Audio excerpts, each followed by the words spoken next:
Did you know that the struggle for discipline has almost nothing to do with your willpower? That's right. What if I told you that being disciplined isn't about forcing yourself to do things, but about architecture? Welcome back to Sciotopia, where we explore the hidden science behind our daily lives. Today, we're going to dismantle everything you think you know about discipline and show you how to redesign your life so that it becomes the natural, automatic, and basically inevitable outcome. Okay, let's dive right in with a question that, let's be honest, so many of us have asked ourselves, probably after hitting the snooze button for the third time. Is my lack of discipline a personal failure? A sign that I'm just lazy or weak? And the answer, backed by a mountain of neuroscience, is a resounding no. What we so often label as a character flaw is actually a fundamental misunderstanding of how our own brains are wired to operate. It's not about you. It's about your biology. This brings us straight to what I like to call the willpower myth. You know, this popular idea that you can just muscle your way through tasks and overcome procrastination with sheer force, well, it's setting you up for a fight you are biologically programmed to lose. So here's the crucial shift in thinking. The problem isn't your character, it's your brain's ancient programming. Our brains, you see, they didn't evolve for a world filled with long-term projects and delayed gratification. They evolved for one thing, and one thing only: immediate survival. So let's talk about your brain's ancient programming. This is a conflict that has been millions of years in the making. We're essentially running ancient survival software on the hardware of the modern world, and that mismatch, it creates a ton of internal friction. This comparison really lays it all out. Think about it. Your inner hunter-gatherer brain wants to save energy, it wants quick rewards like that hit of dopamine from scrolling social media, and it wants to avoid effort at all costs. But the modern world? It demands the exact opposite: consistency, long-term goals, and constant productivity. It's this constant tug-of-war happening inside your head every single day. And this battle is governed by a core principle called cognitive ease. This is basically your brain's default setting. Its unconscious tendency to always choose the path of least resistance.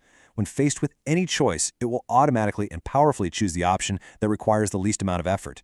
It doesn't care what's best for you in a year. It cares what's easiest for you right now. So we need to completely reframe the problem. You don't have a discipline deficit, you have a design conflict. You're trying to achieve modern goals within a system, your life, your home, your phone, that your ancient brain is constantly fighting against. Okay, so how do we solve this deep-seated conflict? Well, we become architects. We stop trying to fight our brains and instead start to design our environment, because your environment is the true architect of your behavior. This is why James Clear, the author of the mega bestseller Atomic Habits, says motivation is overrated. Environment is more important. And it's so true. If you have to rely on feeling motivated to do something, you've already lost the battle. Your environment is almost always going to win in the long run. This is where this really cool concept called choice architecture comes in. It's the art and science of setting up your world so that the thing you should do becomes the thing that's easiest to do. You are quite literally making good behavior the path of least resistance for your brain. You're rigging the game in your own favor. Let's get practical here. Look at these examples of designing for success. You want to read more? Don't hide the book on a shelf. Put it directly on your pillow. You literally have to touch it to go to sleep. Want to eat healthier? Move that fruit from a hidden drawer in the fridge to a visible bowl on the counter. The difference is all about friction. A well-designed environment removes friction for good habits and, just as importantly, adds it for bad ones. What's one tiny change you could make in your own space after watching this? Drop it in the comments below. I'd love to see your ideas. All right, so designing your physical space is incredibly powerful. But what if we could go a level deeper and hack the automatic routines already running inside your brain? Let's talk about how to stack your habits. This is called habit stacking, and it is brilliant in its simplicity. You don't create a new routine from scratch. No. Instead, you find a habit you already do without thinking, like making coffee or brushing your teeth, and you literally chain the new habit right onto it. The formula couldn't be simpler. After my current habit, I will do my new habit. For instance, let's say you want to start journaling. The trigger isn't some vague time of day, it's an action you already perform without fail. So the first part of your stack is, after I pour my morning coffee, I will write just one sentence in my journal. And that's the key. Notice how ridiculously small and non-intimidating that is. The goal isn't to write a masterpiece. The goal is to make the action so easy that it's almost impossible to say no to.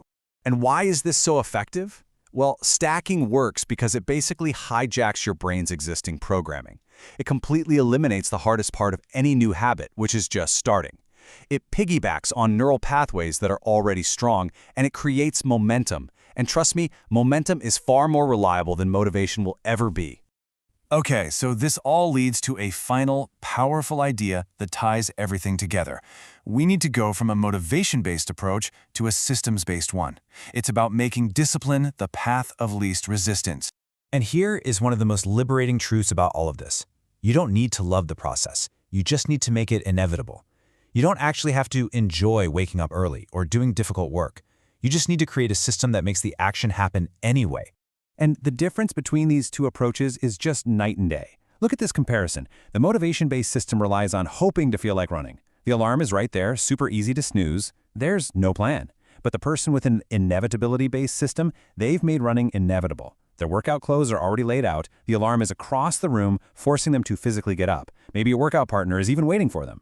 Running might still be hard, but not running has now become even harder. That's the goal. It's all captured perfectly in another great quote from James Clear. You do not rise to the level of your goals, you fall to the level of your systems. Your good intentions and your ambitious goals, they don't determine your success. Your systems do. Because when willpower fails, and believe me, it always does, when you're tired and unmotivated, you will always fall back to the level of the systems you have in place. And this is where it all comes together, in this beautiful, powerful loop. Your identity shapes your habits, and in turn, your habits reinforce your identity.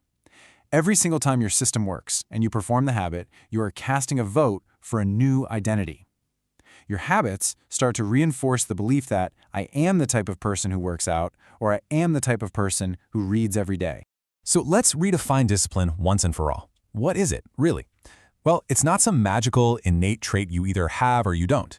Discipline is simply a side effect of a good system. It's a consequence of an intentional environment. And ultimately, it's a reflection of a solid identity that you've built, one small inevitable action at a time.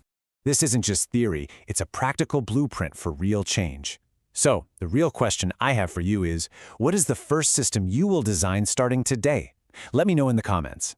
Thanks for watching. If you enjoyed this deep dive into the architecture of inevitable discipline, please like the video, subscribe to Sciotopia for more, and leave a comment below with your thoughts or what you'd like us to cover next.